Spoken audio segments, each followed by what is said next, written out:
अब बात करेंगे भोजपुरी एक्टर प्रमोद प्रेमी पर बड़ा आरोप लगा है।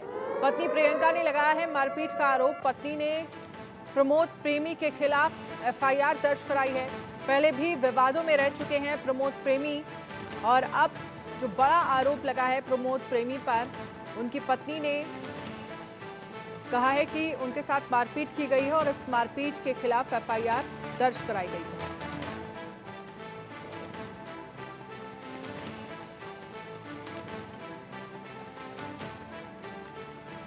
तो पहले भी विवादों में रह चुके हैं प्रमोद प्रेमी और अब एक बार फिर से विवादों में घिरते हुए नजर आ रहे हैं प्रमोद प्रेमी।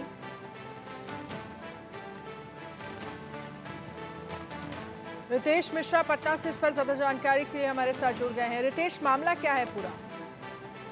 देखिए, पूरा जो मामला है वो है लव, लस्ट एंड धोखा का।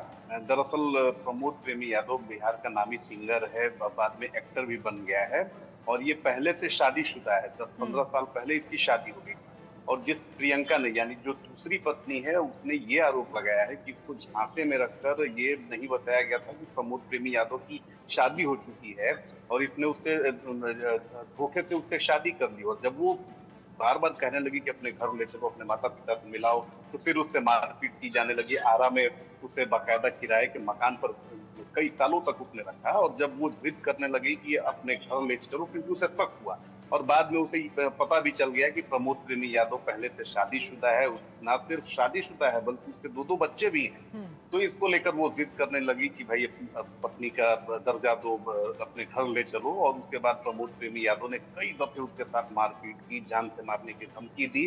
तो ना सिर्फ प्रमोद प्रेमी यादव बल्कि उसके जो 3 सहयोगी हैं, उन लोगों के ऊपर भी एफआईआर की गई है और ये एफआईआर जो है वो 15 जुलाई को ही कर दी गई है। बाकायदा सारी जो बातें हैं आरा के उद्वंत नगर थाना में प्रियंका ने उसका जिक्र किया है। आज हमने प्रमोद प्रेमी यादव से बातचीत भी की, लेकिन इतना संवेदनहीन इंसान है कि सिरे से उसने लड़की के सारे आरोपों को खारिज कर दिया। ये बता दिया कि वो बहुत बड़ा स्टार है, इसलिए लोग उसके पीछे पड़े रहते हैं। आप समझिए कि इतने बड़े केस में फंसा हुआ है और आज गोपालगंज में उसका शो है। तो अब इसी बात से अंदाजा लगा सकती हैं कि किस मानसिकता का और कैसा ओछा व्यक्ति है ये प्रमोद प्रेमी यादव।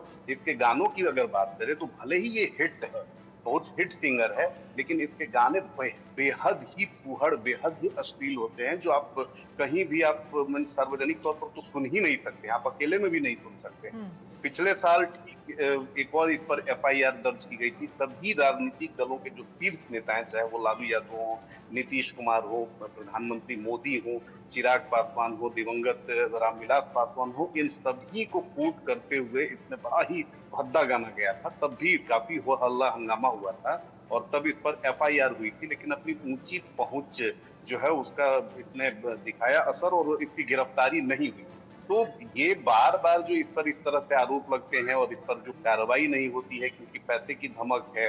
और बिहार में एक और ट्रेंड है कि आप नामी सिंगर हैं और अगर आपकी जाति का दबदबा है तो ये और आपकी जो लोकप्रियता है उसमें तड़का लगा देता है। तो कहीं न कहीं अप्रत्यक्ष रूप से ये लोग राजनीतिज्ञ भी होते हैं। तो प्रमोद प्रेमी यादव, क्योंकि जिस तरह से मैंने बात की, उससे कहीं उसको डर भय नहीं है कि उसने एक लड़की को धोखा दिया है। शादीशुदा होते हुए भी उससे शादी का वादा किया और उसको जान से मारने की धमकी दी, पूरी तरीके से उसकी पिटाई की है। तो इस बात से अंदाजा लगाया जा सकता है कि भोजपुरी इंडस्ट्री के जो स्टार्स, सो कॉल्ड स्टार्स होते हैं, उनकी मानसिकता क्या होती है और ठीक है। कानून का डर उनके अंदर कितना होता है। चलिए रितेश, बहुत बहुत शुक्रिया तमाम जानकारी के लिए।